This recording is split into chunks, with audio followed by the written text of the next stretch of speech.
这是一个著名的轮回转生事件，发生在印度。尽管世界上数不清的转生事件基本都大同小异，但这个事件却非常典型，前后经历了严密的调查和验证，甚至连赶来打假的人都改变了观念，认为轮回转世确确实实是存在的。1902年1月18日，印度马图茹阿居民查特尔布吉家添了一个女儿，取名拉吉白。拉吉是个虔诚的信徒，很小年纪就曾去过好几个地方朝拜。在一次朝拜的过程中，拉吉受伤了，为此不得不在马图茹阿和在阿格拉治疗。拉吉长到10岁就许配给了当地的小店主科达尔纳斯查乌比。拉吉第一次怀孕是个死胎，做了剖腹产。当她第二次怀孕时，丈夫担心她出现危险，于是把她送往阿格拉的政府医院。1925年9月25日，经过剖腹产，拉吉生了个儿子。然而9天后的10月4日，23岁的拉吉因健康状态恶化而死去。1926年12月11日，在德里一个叫兹诺瓦拉莫乌拉的小地方，巴乌让巴阿杜马图尔先生添了个女儿，取名萨纳提迪福伊。萨纳提外表和其他女孩没有分别，不过她一直到4岁时仍然不爱说话。当她在4岁突然开口说话时，一开口却吓坏了一大家子，因为4岁的她竟然谈论她的丈夫和孩子们，仿佛突然变成了另一个人。她讲自己的丈夫在马图茹阿有个布匹店，他们有个儿子。她煞有其事地说自己是查乌比家的妻子。萨纳提的话虽然令大家吓一跳，但是她的父母认为这些都是孩子瞎说，不以为然。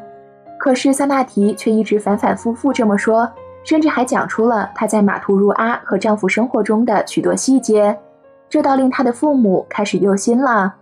偶尔吃饭时，她会说，在我马图茹阿的家里，我吃过很多种糖果。有时母亲帮她穿衣服，她会讲自己过去穿的衣服样式。她还提及自己丈夫的3个特点：肤色很白，在左脸颊上有个大瘤子，看东西要戴眼镜。她还说她丈夫的店在德瓦凯蒂神庙的前面。她甚至详细描述了自己如何从分娩到死去。当她6岁时，父母对她所说的一切感到忧心且手足无措，于是请教了家族里的一名医生。这名医生听到这个只有6岁的小女孩竟然能如此详细地讲述许多复杂的外科手术过程，彻底惊呆住了。于是谜团更加深了。萨纳提的父母开始意识到，这可能是她对上一世的记忆。萨纳提在日渐长大，她开始要求父母带她回到马图茹阿前世的家。可是她一直到8、9岁都从未提及丈夫的名字，因为在印度有一个风俗，就是妻子不能叫出丈夫的大名。哪怕父母特意追问，萨纳提也只是红着脸说能认出他来，即使这个时候她也绝口不提丈夫的名字。某日，一个远亲对迪福伊说，要是能说出她前世丈夫的名字，她就可以带他去马图茹阿。这个诱惑促使她使出很大的勇气，用耳语般的声音说出了帕纳迪特科达尔纳斯查乌比。于是这位远亲给她丈夫写了一封信，详述了所有迪福伊讲过的话，并邀请他来德里会面。拉吉的丈夫科达尔纳斯收信阅读后，在回信中肯定了其中的大部分内容，并且提出他有一个亲戚就住在德里，叫做帕纳迪特卡纳。他提议请他的这位亲戚与小女孩先做一个会面后再说。在这次会面中，迪福伊与卡纳一见面就认出卡纳是她前世丈夫的表兄弟。他跟卡纳讲出了自己在马图茹阿的家的一些细节，并且还说出拉吉曾经在某处埋藏了许多钱。当问及是否愿意坐火车亲自到马图茹阿的家里去一趟时，他肯定地说，只要他们能带他去。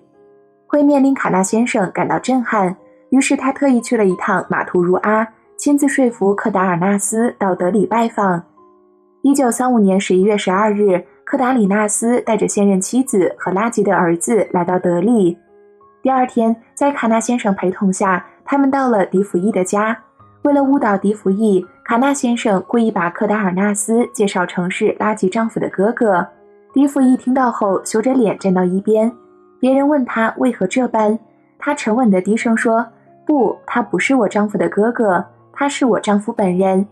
接着对自己的母亲说，不是告诉过你吗？他皮肤白皙，左颊耳畔有瘤子。接着他让母亲为客人做饭，母亲问要准备什么，她说丈夫喜欢土豆甜薄煎饼和南瓜汁。听了这个，科达尔纳斯愣住了，这正是自己最爱吃的食物。于是科达尔纳斯问他可否讲出什么不寻常的来，这样才能完全相信他。萨提娜回答说，好啊，咱们屋后的院子里有口井，我常在那儿洗澡。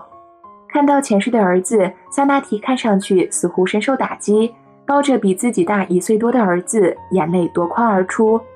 他让母亲把自己所有的玩具都拿出来给儿子，但他太激动了，等不及母亲，起身就跑去拿来玩具。科达尔纳斯问他为何一眼就能认出他是自己的儿子。拉吉去世时，儿子还只是个9天大的小婴儿啊。萨纳提解释说，儿子就是他的一部分灵魂，心灵之间没有阻隔。在德里期间，科达尔纳斯发现迪福伊的举止在很多方面都很像拉吉。离开德里前的那天晚上，他请求单独同他谈谈，过后说他已经完全相信迪福伊就是自己的第2任妻子拉吉的转世，因为他提及的很多事只有拉吉才知道。原来那天晚上会面时，只有科达尔纳斯、他的现任妻子和拉吉的儿子3个人与萨纳提在屋里。科达尔纳斯问萨纳提是何时患上关节炎不能起身的，是如何怀孕的，这些极为隐私的事情，除了他和拉吉之外，别人是绝对不可能知道。萨纳提于是详细地讲述了他们之间的整个过程。这时科达尔纳斯不再怀疑，萨纳提的前世就是他的妻子拉吉。11月15日，科达尔纳斯要回马图如阿了。迪福伊很难过，他恳求父母允许他跟他去马图如阿，可是遭到了拒绝。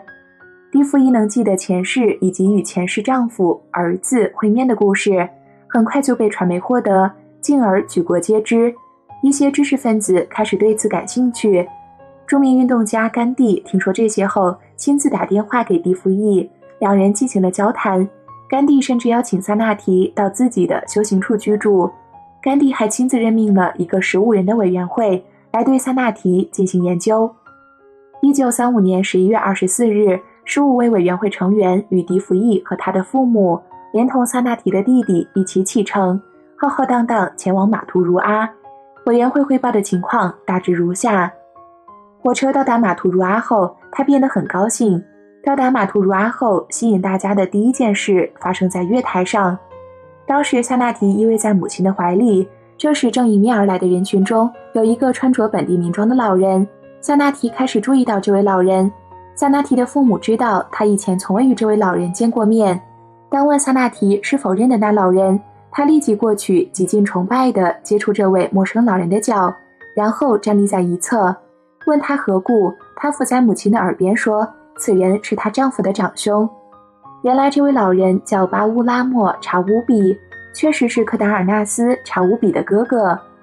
委员们接着带萨纳提坐上一辆轻便双轮马车，在他的指示下驱车行进。一路上他向大家讲述他那个年代发生的变化，都很正确。他还认出了他曾提及的一些重要的路标，尽管萨纳提从来都没有来过这里。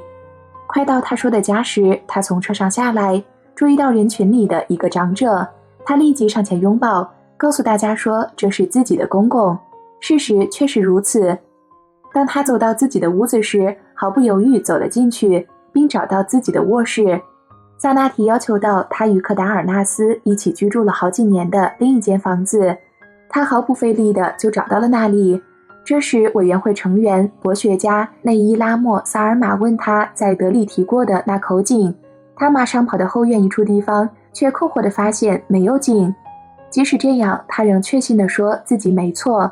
这时科达尔纳斯走了过来，在那个地方搬开一块石板，原来石板底下就是一口井。问到垃圾藏的钱藏在哪里，迪福伊就带着大家上了2楼。大家看到有一个花瓶，但里面却没有钱，可小女孩死活说钱就在那儿。后来科达尔纳斯承认自己在拉吉死后拿走了钱。然后大家到了拉吉的父母家，在那里起初他把拉吉的姨妈认作母亲，但很快就纠正了错误，说她是姨妈，不是母亲，并坐在了姨妈的腿上。他接着认出了拉吉的父亲和母亲，母女二人当场痛哭失声。迪福伊还被委员们带到德瓦卡迪什庙，还有其他他曾谈起的地方，几乎说过的一切都确凿无误。夏纳提与前世亲人们相见时的情绪反应十分激烈，遇到父母时突然大哭的情形打动了在场的所有人。委员们感到将迪福伊带到马图茹阿是完成了一个重大使命，只是不得不强迫他同前世的父母再次别离。亲眼目睹这一切的委员们深有感触地说，能够忘记前世真是一种幸福。委员会的报告吸引了全世界，从30年代中开始，有来自印度各地和世界各国数百位的研究者、各类学者、教徒以及政界显要、心理学专家、哲学家等饱学之士前来研究。包括美国以研究轮回而出名的燕·史蒂文森教授也调查过萨纳提的转世故事，他们确证属实。不过也有人来揭批打假，例如一个有名的批评人士斯图罗奈斯传听到此事后，兴冲冲地从瑞典赶到印度要打假，但是经过调查，他给出的结论是迪福伊是完全解释得通的，和完全经受了证实的转生的事例。可以说，迪福伊的例子是一件调查研究的十分彻底的事件，强有力地启示了轮回转生的千真万确。